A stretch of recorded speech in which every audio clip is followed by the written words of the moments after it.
Israel പ്രധാനമന്ത്രി Benjamin നെതന്യാഹുവിനെ കുറിച്ച് ഇപ്പോൾ വാർത്തയൊന്നും കേൾക്കുന്നില്ല. എന്താണ് പുള്ളി പിന്നിലേക്ക് മാറിയതാണോ അതോ അപ്രത്യക്ഷമാകുന്നതാണോ? നെതന്യാഹുവിന് എന്ത് പറ്റിയെന്നാണ് പറയേണ്ടത്. അത് നെതന്യാഹുവിന് എന്ത് പറ്റിയെന്ന് ഞാൻ പറയാം. അതിനു മുമ്പ് ഇപ്പോൾ യുദ്ധത്തിൻ്റെ ഏറ്റവും പുതിയ അപ്ഡേറ്റ്സ് പറയാം.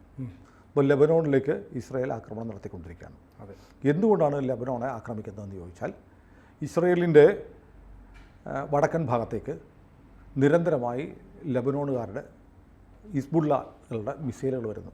അവിടെ നിന്ന് 60,000-ഓളം ആളുകൾ പലായനം ചെയ്തു. അവർക്കവിടെ താമസിക്കാൻ പറ്റത്തില്ല.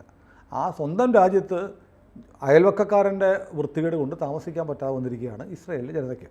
അവരെ അവിടെ പുനഃസ്ഥാപിക്കണം, അവരെ അവരുടെ വീടുകളിലേക്ക് മടക്കി കൊണ്ടുവരാൻ വേണ്ടിയിട്ട് എന്ത് ചെയ്യണം? ലെബനനിൽ നിന്നുള്ള ഈ ആക്രമണം അവസാനിപ്പിക്കണം. അതിനുവേണ്ടി ഹിസ്ബുള്ള തീവ്രവാദികളെ വേരോടെ നശിപ്പിക്കുക എന്നുള്ളതാണ് ഇസ്രയേലിൻ്റെ ലക്ഷ്യം. ഏതാണ്ട് 1.5 ലക്ഷത്തോളം മിസൈലുകൾ ഹിസ്ബുള്ളയ്ക്കുണ്ടെന്നാണ് പറയുന്നത്. അതിൽ നല്ല ശതമാനം ഇപ്പോൾ നശിപ്പിച്ചു കഴിഞ്ഞു. എന്നാൽ ബാക്കിയുള്ളത് ഒരെണ്ണം പോലും ശേഷിക്കാതെ നശിപ്പിക്കപ്പെട്ടാൽ മാത്രമേ ഇസ്രയേലുകാരെ അവരവരുടെ വീടുകളിലേക്ക് 60,000-ഓളം പേരുണ്ട് തിരിച്ചു കൊണ്ടുവരാൻ പറ്റത്തുള്ളൂ. ഇപ്പോൾ ആൻ്റണി ബ്ലിങ്കൻ, അമേരിക്കൻ വിദേശകാര്യ സെക്രട്ടറിയാണ്, അദ്ദേഹം പറഞ്ഞിരിക്കുന്നു ഇസ്രയേലിന് ലെബനോണെ ആക്രമിക്കാൻ അവകാശമുണ്ട്. കാരണം ഒക്ടോബർ 7 മുതൽ കഴിഞ്ഞ വർഷം, ഒരു വർഷം തികയാൻ പോവുക, നിരന്തരം വടക്ക് നിന്ന് ഹിസ്ബുള്ളയുടെ ആക്രമണം ഉണ്ടാകുന്നുണ്ട്. റോക്കറ്റ് അയക്കുന്നു, മിസൈൽ അയക്കുന്നു. അപ്പോൾ ഇസ്രയേലികളായ യഹൂദന്മാർക്ക് അവരുടെ വീടുകളിൽ നിന്ന് ഈ ആക്രമണങ്ങൾ പേടിച്ച് അവരുടെ വീടുകൾ ഉപേക്ഷിച്ച് ഈ ആക്രമണത്തിൻ്റെ മിസൈലിൻ്റെ റേഞ്ചിന് അപ്പുറത്തുള്ള സ്ഥലത്തേക്ക് പോകേണ്ടി വരുന്നു. അവർക്കെല്ലാം അവരെ വീടുകളിലേക്ക് തിരിച്ചു കൊണ്ടുവരിക എന്നുള്ള ഇസ്രയേലിൻ്റെ അവകാശമാണ്.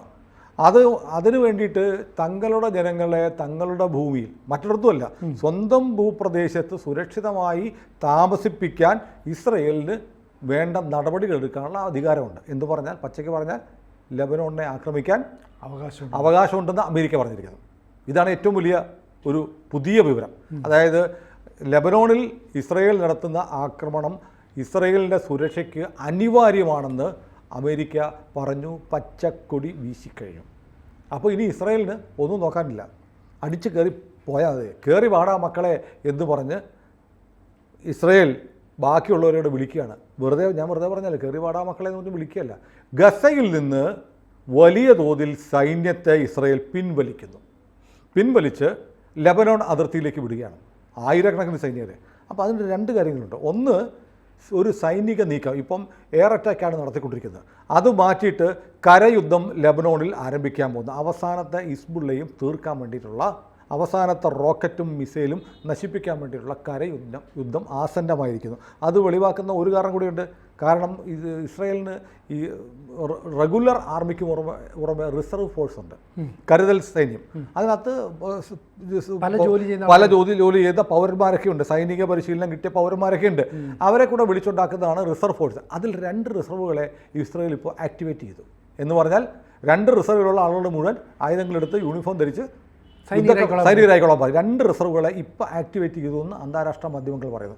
അപ്പോൾ ഇസ്രയേൽ വൻതോതിൽ കരയുദ്ധത്തിന് ഒരുങ്ങുകയാണ്. ഇനി ഏറ്റവും പ്രധാനപ്പെട്ട കാര്യം ഞാൻ ആദ്യമേ പറഞ്ഞതാണ്, അത് കുറേ ആളുകളെ ഗസയിൽ നിന്ന് പിൻവലിച്ചു. അപ്പോൾ ഇവിടുത്തെ മീഡിയ അടക്കമുള്ളവർ ശ്രദ്ധിക്കണം.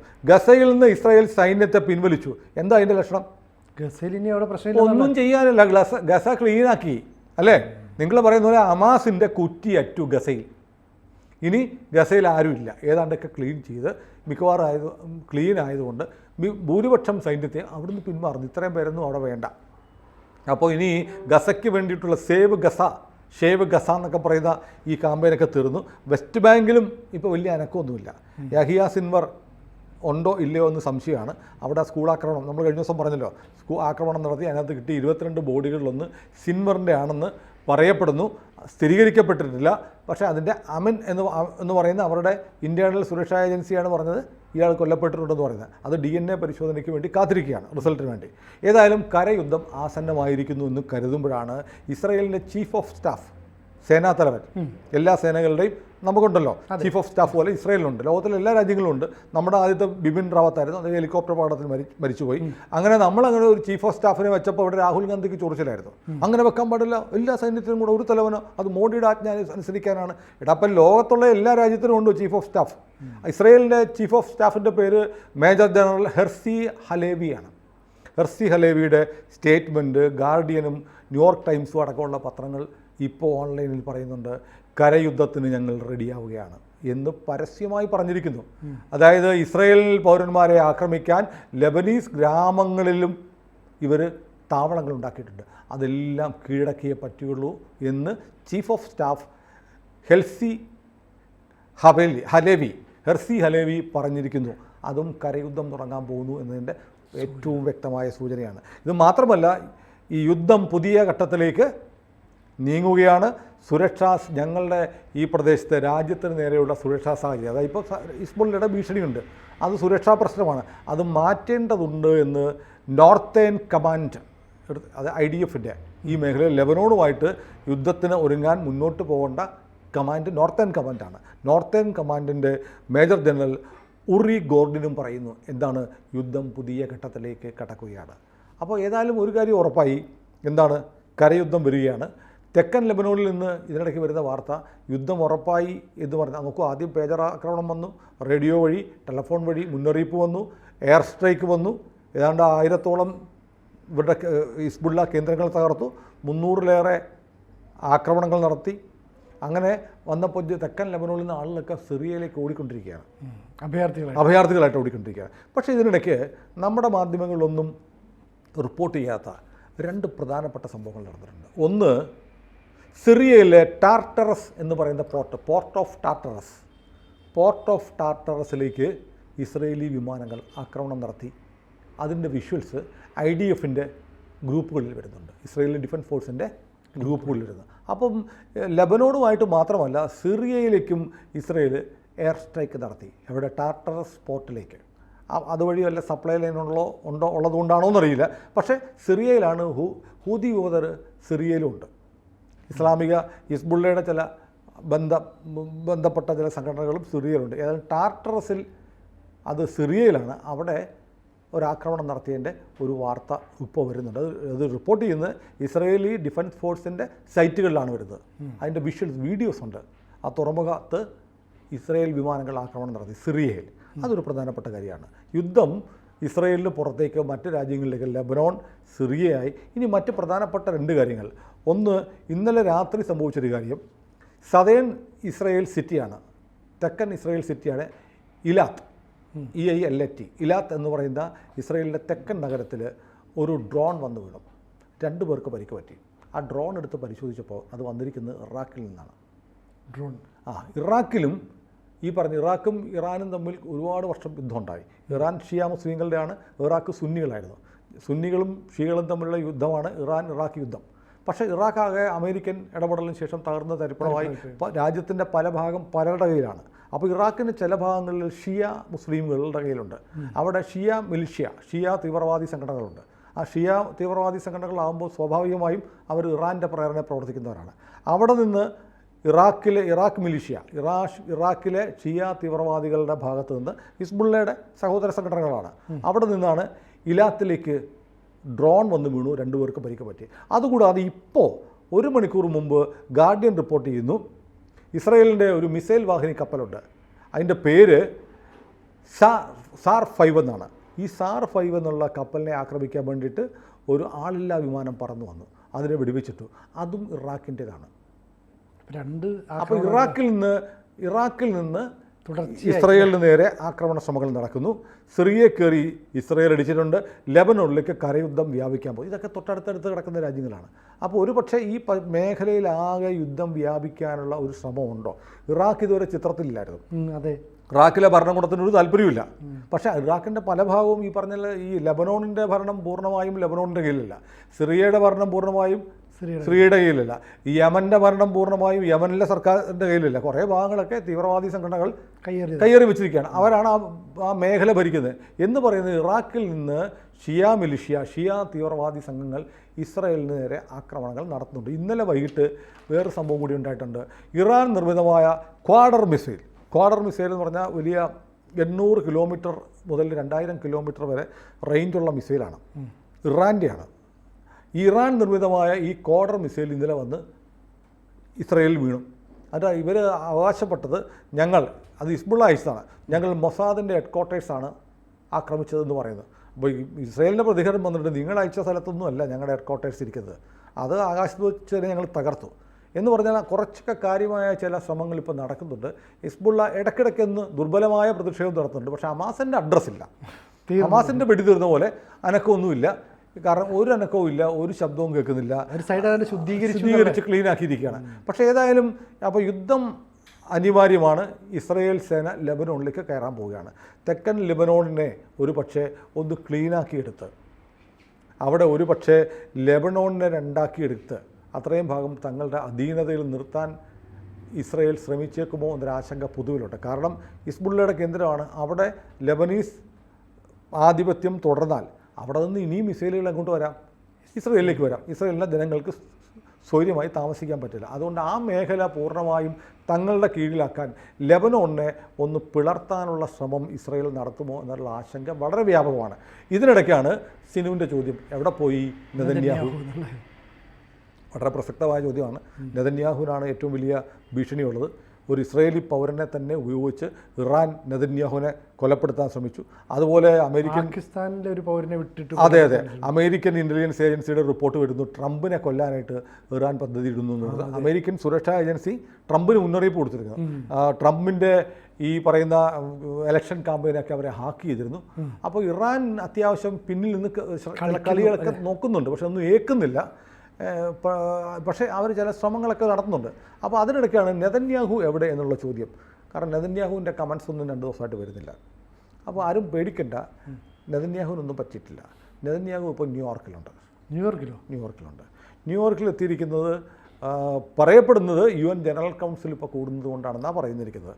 പക്ഷേ അതിനുള്ള സാധ്യത വളരെ കുറവാണ്. അതുണ്ട്, ജനറൽ കൗൺസിൽ യോഗമുണ്ട്. പക്ഷേ ജനറൽ കൗൺസിൽ യോഗത്തിൽ പങ്കെടുക്കാൻ വേണ്ടി നെതന്യാഹു തന്നെ ഇപ്പോൾ പോകണോ എന്നാണ് ചോദ്യം. അമേരിക്കയുമായി ഇപ്പോൾ ആൻ്റണി ബ്ലിങ്കൻ വന്നിട്ട് ഇസ്രായേലിന് ലെബനോണിനെ ആക്രമിക്കാൻ അവകാശമുണ്ട്, അധികാരമുണ്ടെന്ന് പറഞ്ഞു. ബ്ലാങ്ക് ചെക്ക് കൊടുത്തു കഴിഞ്ഞു. അതിനിടയ്ക്കാണ് ഈ നെതന്യാഹു അവിടെ നിൽക്കുമ്പോൾ ചെന്ന് കഴിഞ്ഞിട്ടാണ് ഈ പച്ചക്കൊടി കിട്ടുന്നത്, ബ്ലാങ്ക് ചെക്ക് കിട്ടുന്നത്. മാത്രമല്ല ഈ മേഖലയിൽ വ്യാപകമായ ഒരു ആക്രമണത്തിന് ലെബനോൺ, സിറിയ വേണ്ടി വന്ന ഇറാനെ കൂടെ കയറി ഒരു പണി കൊടുക്കാൻ നെതന്യാഹു ആലോചിക്കുന്നുണ്ടോ? അതിന് അമേരിക്കയുടെ ഒരു സമ്മതം വാങ്ങാനാണോ? USS ട്രൂമാൻ അടക്കമുള്ള വിമാനവാഹിനി കപ്പലുമായി അമേരിക്കൻ പട ഇറാൻ്റെ തൊട്ടടുത്ത് കടലിൽ കിടപ്പുണ്ട്. ഇസ്രയേലിൻ്റെ നേരെ എന്തെങ്കിലും അവിവേകം ഇറാൻ കാണിച്ചാൽ സ്പോട്ടിൽ പണി കൊടുക്കാൻ വേണ്ടി കിടക്കുകയാണ്. ഏതായാലും വളരെ കൃത്യമായി നമുക്ക് മനസ്സിലാക്കാവുന്നത് വല്ലാതെ യുദ്ധം എസ്കലേറ്റ് ചെയ്യാനുള്ള എല്ലാ കാര്യങ്ങളും നടത്തുന്നു. ഇതിലേക്ക് ഫ്രാൻസ് വന്ന് പറഞ്ഞിട്ടുണ്ട് ഒരു 21 ദിവസത്തേക്ക് വെടിനിർത്തൽ കിട്ടിയാൽ കൊള്ളാം, നടപ്പാക്കിയാൽ കൊള്ളാം എന്ന് പറയുന്നത്. അപ്പോൾ UN ജനറൽ കൗൺസിൽ യോഗത്തിൽ ഒരുപക്ഷെ ഇതും വന്നേക്കാം 21 ദിവസത്തേക്ക്. അപ്പം ഇവിടെ ലെബനോണിൻ്റെ രാജ്യത്തിൻ്റെ പ്രതിനിധികളും UN ജനറൽ കൗൺസിലുണ്ട്. ചിലരൊക്കെ പറയുന്നത്, അന്താരാഷ്ട്ര നിരീക്ഷകർ പറയുന്നത് ഹിസ്ബുള്ളയെ സമ്മർദ്ദത്തിലായി. ഹിസ്ബുള്ള ഏണ്ട നടു ഒടിഞ്ഞു കിടക്കുകയാണ്, അനങ്ങാൻ വയ്യ. പ്രധാനപ്പെട്ട എല്ലാ നസറുള്ള പോലെ എവിടെയാണെന്ന് അറിയില്ല. ഉള്ളവർക്കെല്ലാം പരിക്കും പറ്റി, ഗുരുതരമായ പരിക്ക്, അരയ്ക്ക് കീഴോട്ട് പരിക്കും പറ്റി കിടക്കുകയാണ്. അപ്പോൾ അതുകൊണ്ട് ആളുകൾക്ക് ചിന്തിക്കാൻ പോലും സമയമില്ല അവിടെ. അതുകൊണ്ട് വല്ലാത്ത പ്രതിരോധത്തിലായ ഹിസ്ബുള്ളയെ ഒരു പക്ഷേ ഒരു ഒത്തുതീർപ്പ് മേശക്കിലേക്ക് എത്തിക്കാൻ ഞങ്ങളില്ല ചേട്ടാ, ഞങ്ങളെ വിട്ടേര്, ഇനി ഈ പരിപാടിക്കില്ല എന്ന് ഹിസ്ബുള്ള ഒരു ചർച്ചയ്ക്ക്, സമാധാന ചർച്ചയ്ക്ക് തയ്യാറായി വരുമോ? അങ്ങനെ ഉണ്ടെങ്കിൽ 21 ദിവസത്തെ വെടിനിർത്തൽ കരാർ എന്ന് പറഞ്ഞ് ഫ്രാൻസ് വന്നിട്ടുണ്ട്. അപ്പോൾ നെതന്യാഹു പേടിച്ചൊടിയതല്ല, അടുത്ത നീക്കത്തിനുള്ള കോപ്പ് കൂട്ടാൻ വേണ്ടി ഇപ്പോൾ ന്യൂയോർക്കിലുണ്ട്. ആർക്കെങ്കിലും ഇവിടെയുള്ള ഏതെങ്കിലും പലസ്തീനി സ്നേഹികൾക്ക് നെതന്യാഹുവിനെ വല്ലതും ചെയ്യണമെങ്കിൽ അടുത്ത ഫ്ലൈറ്റ് പിടിച്ച് ന്യൂയോർക്കിലേക്കല്ല. അപ്പം നെതന്യാഹു പതുങ്ങുന്നത് എന്തോ നെതന്യാഹു പതുങ്ങുന്നതല്ല. നെതന്യാഹു വലിയേട്ടൻ്റെ അടുത്ത് പോയിട്ട് നേരിട്ട് ചില കാര്യങ്ങൾ പറയാൻ പോയതാണ് അല്ലേ? നേരത്തെ ഞങ്ങൾ പേജർ സ്ഫോടനമൊക്കെ നടത്തിയത് ഇങ്ങനെയാണെന്നൊക്കെ ഒന്ന് വിശദീകരിച്ചതിന് ശേഷം ചില കാര്യങ്ങളൊക്കെ ഇതുവരെയുള്ള കാര്യങ്ങളൊക്കെ ബ്രീഫ് ചെയ്തു. ചേട്ടാ ഇത്രയൊക്കെയാണ് കാര്യം, ഞാൻ അടുത്ത പണി കൊടുത്തോട്ടെ, ചേട്ടൻ കൂടെ ഉണ്ടല്ലോ, ഞാൻ ഇന്നാണ് ഉദ്ദേശിക്കുന്നത്, പോയി അടിച്ച് കയറണ മക്കളെ, കയറി വാടാ മക്കളെ എന്ന് പറഞ്ഞ് ഒരു പക്ഷേ വലിയേട്ടൻ അനുഗ്രഹിച്ച് വിടുമായിരിക്കും. യുദ്ധം തീരുകയല്ല, യുദ്ധം തുടങ്ങാൻ പോകുന്നതേ ഉള്ളൂ. കാരണം ബിബ്ലിക്കലായിട്ട് പറയാം, ദൈവരാജ്യത്തിന് വേണ്ടിയുള്ള യുദ്ധമാണ്. അപ്പം നമ്മൾ കുറച്ച് ദൈവികമായ കാര്യങ്ങളിലേക്ക് നീങ്ങും. അല്ല, വേറെ അത് നമ്മളിപ്പം ഈ ചിലർ പറയുന്നുണ്ട് നിങ്ങൾ ബിബ്ലിക്കലായിട്ട് കാര്യങ്ങളൊക്കെ പറയുന്നത്. സത്യം പറഞ്ഞാൽ നമുക്ക് അത്ഭുതം തോന്നും. ബൈബിളിൽ എഴുതി വെച്ചിരിക്കുന്ന കാര്യങ്ങൾ അക്ഷരം പ്രതി സംഭവിക്കുക. ഏതാണ്ട് 2000 വർഷം മുമ്പ് അത് കൃത്യമായി സംഭവിക്കുന്നു. ഗസയെ കല്ലിന്മേൽ കല്ലില്ലാതെ തീർക്കുമെന്ന് പറഞ്ഞ് തീർന്നുപോയി. അത് കണ്ടിട്ട് ഒരു സഹോദരി, ഇസ്രായേലിൽ ജോലി ചെയ്യുന്നൊരു സഹോദരി അതിന് താഴെ ഇട്ടിട്ടുണ്ട്, കറക്റ്റ് ഞാൻ ഇവിടെയാണ് ജോലി ചെയ്യുന്നത്, ഞാൻ കണ്ടുകൊണ്ടിരിക്കുന്നു, ഇവിടെ കൽക്കുമാരം മാത്രമേ ഉള്ളൂ പറയാണ് എന്ന് പറഞ്ഞ് നമ്മുടെ വീഡിയോയുടെ അടി കമൻറ്റ് ഇട്ടിരിക്കുന്നു. ഒരുപാട് ആളുകൾ ഇത് കണ്ടിട്ട് നമ്മുടെ ഒരുപാട് ക്രൈസ്തവ സഹോദരന്മാർ വന്ന് പറയുന്നു, നമുക്ക് ആമേൻ പറയുന്നുണ്ട്, നമ്മളോട് ദൈവവചനം പറയുന്നു. ദൈവവചനം സത്യമാണ്. എന്നാൽ ബൈബിൾ എടുത്ത് കയ്യിൽ വെച്ചിട്ട് നമ്മൾ നോക്കുമ്പോൾ ബൈബിളിൽ പറഞ്ഞിരിക്കുന്ന അക്ഷരം പറഞ്ഞ് നടക്കുകയാണ് യുദ്ധം. യേശുദേവൻ്റെ ഒരു തിരിച്ചുവരവുണ്ട്. ഇസ്രായേലിനെതിരെ ഇവരെല്ലാം കൂടെ ചേർന്നിട്ടൊരു 3-ാം യുദ്ധം, അതിനെക്കുറിച്ച് നമ്മളൊരു വീഡിയോ ചെയ്യുന്നുണ്ട്. അതിൻ്റെ ഡീറ്റെയിൽസിലേക്ക് ഞാൻ പോകുന്നില്ല. ഈ ആളുകൾക്ക് മനസ്സിലായി ഞാൻ ഏത് യുദ്ധത്തെക്കുറിച്ചാണ് ഉദ്ദേശിക്കുന്നത്, ക്രൈസ്തവ സഹോദരന്മാർക്ക് മനസ്സിലാവും. ആ യുദ്ധത്തെക്കുറിച്ച് നമ്മളൊരു വീഡിയോ ചെയ്യുന്നുണ്ട്. അപ്പോൾ ആ യുദ്ധത്തിനൊടുവിൽ ഇസ്രായേലിനെതിരെ വൻ ശക്തികളെല്ലാം ചേർന്നൊരു യുദ്ധം ഉണ്ടാവും. അത് 3-ാം ലോകമഹായുദ്ധമായിരിക്കും. അതിൽ ഇസ്രായേൽ ഒന്ന് പതുങ്ങും പരുങ്ങും. അപ്പോൾ അവൻ വരും. ആര് വരും? യഹോവ, യേശുദേവൻ വരും. യേശുവിൻ്റെ വീണ്ടുമുള്ള 2-ാം വരവുണ്ട്. അത് ബൈബിൾ പറയുന്നുണ്ട്. അപ്പോൾ ബൈബിളിക്കലായിട്ടുള്ള കാര്യങ്ങൾ നമ്മൾ വെറുതെ പറയുകയില്ല. ബിബ്ലിക്കലായിട്ടുള്ള ഈ കാര്യങ്ങൾ അക്ഷരാർത്ഥത്തിൽ ലോകത്ത് നടക്കുന്നുണ്ട്. ഞാൻ അത്ഭുതപ്പെടുന്നുണ്ട്. ഞാൻ വചനം പ്രഘോഷിക്കുകയല്ല, ഞാൻ സത്യം പറയുകയാണ്. ABC പറയുന്നത് സത്യമാണ്. ബൈബിൾ എടുത്തു വെച്ചാൽ, പത്രവും എടുത്തു വെച്ചാൽ ബൈബിളിൽ പറഞ്ഞിരിക്കുന്നത് വേറൊരു ഭാഷയിൽ അതേപടി ആവർത്തിച്ചിരിക്കുകയാണ് ലോക ക്രമത്തിൽ നിന്ന്. അത് സത്യമാണ്. സത്യവേദ പുസ്തകം സത്യമായി കൊണ്ടിരിക്കുന്നത് പറയുക എന്നുള്ളൊരു മാധ്യമ പ്രവർത്തനമാണ്. അതല്ലാതെ നമ്മൾ ഒരു മതപ്രചാരണം അല്ല നടത്തുന്നത്. കാരണം ഞാൻ ക്രിസ്ത്യാനിയല്ല, പക്ഷെ എനിക്ക് ക്രിസ്തുദേവനെ ഇഷ്ടമാണ്. അപ്പോൾ അതുകൊണ്ട് കാരണം ലോകത്ത് ഈ നമ്മുടെ കവി ബാലചന്ദ്രൻ ചുള്ളിക്കാട് പറയും, ശ്രീരാമനെക്കുറിച്ച് ഓർക്കുമ്പോൾ എനിക്ക് പൊട്ടിക്കരയാൻ തോന്നും. കാരണം ഇതുപോലെ അനുഭവിച്ച ഒരു മനുഷ്യനില്ല, അല്ലേ? രാജാവായിരുന്നത് എന്തെല്ലാം ദുരിതപർവങ്ങളിലൂടെ കടന്നുപോയി. ഒരു മനുഷ്യൻ അനുഭവിച്ച എല്ലാ വ്യഥകളും രാമായണത്തിലുണ്ട്, ശ്രീരാമൻ്റെ ചരിത്രത്തിലുണ്ട്. എന്ന് പറയുന്ന പോലെ ഒരു മനുഷ്യൻ അനുഭവിച്ച വേദനകൾ, സഹനങ്ങൾ, അല്ലേ? യേശുദേവൻ്റെ കഥ നമുക്ക് കണ്ണീരോടെ അല്ലാതെ കേൾക്കാൻ കഴിയില്ല. അത് ശ്രീരാമചന്ദ്രനും യേശുദേവനും ഒക്കെ ഒരുപോലെയാണ്. അത് നമ്മളതിനെയൊക്കെ മാനിക്കുന്നു, അതിനു മുന്നിൽ ശിരസ് നമിക്കുന്നു. അക്കാര്യങ്ങൾ നമ്മൾ ലോകത്തോട് പറയുന്നു. അത്രയേ ഉള്ളൂ. കൂടുതൽ വാർത്തകളും വിശേഷങ്ങളും നിങ്ങളിലേക്ക് എത്താൻ ABC മലയാളം സബ്സ്ക്രൈബ് ചെയ്യുക, ബെൽബട്ടനും അമർത്തുക.